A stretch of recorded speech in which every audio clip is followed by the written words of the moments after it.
ngokuba thina ngaye umoya sihlalela ithemba lokulungisiswa ngokukholwa. Siyakwamukela kumnikelo.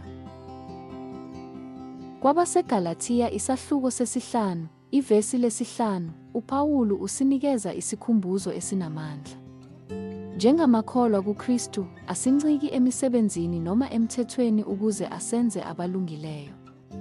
Ukulunga kwethu kuyisipho samahhala, esisiphiwe ngomusa ngokukholwa kuJesu Kristu. Leli qiniso libalulekile, njengoba uPawulu exwayisa ngokuzama ukwengeza noma yini, kungaba umthetho noma imisebenzi yomuntu siqu, phezu komsebenzi oqediwe kaKristu.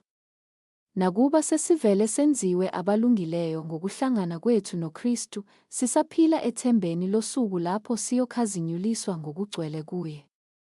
Sikulindele ngokulangazela ukubuya kukaJesu, lapho siyogqokiswa imizimba yethu ethenjisiwe engenakonakala.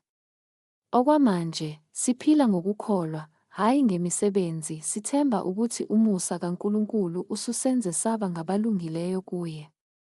Lokhu akukhona ukulunga esingakuzuza, kodwa isipho esivela kuNkulunkulu.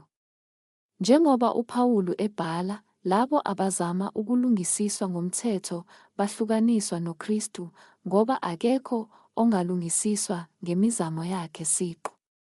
Ukulunga kweqiniso kuza kuphela ngokukholwa kuJesu, futhi kungomoya lapho silinda ngokubekezela usuku lapho siyombona khona ubuso nobuso.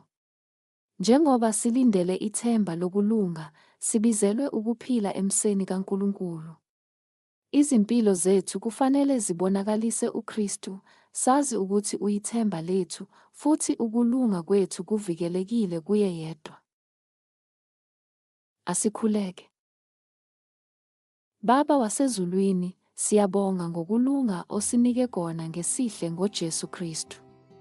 Sisize ukuba siphile ngokukholwa, siphumule emuseni wakho, njengoba silulindele ngokulangazela usuku olukhazimulayo lapho siyokubona ubuso nobuso.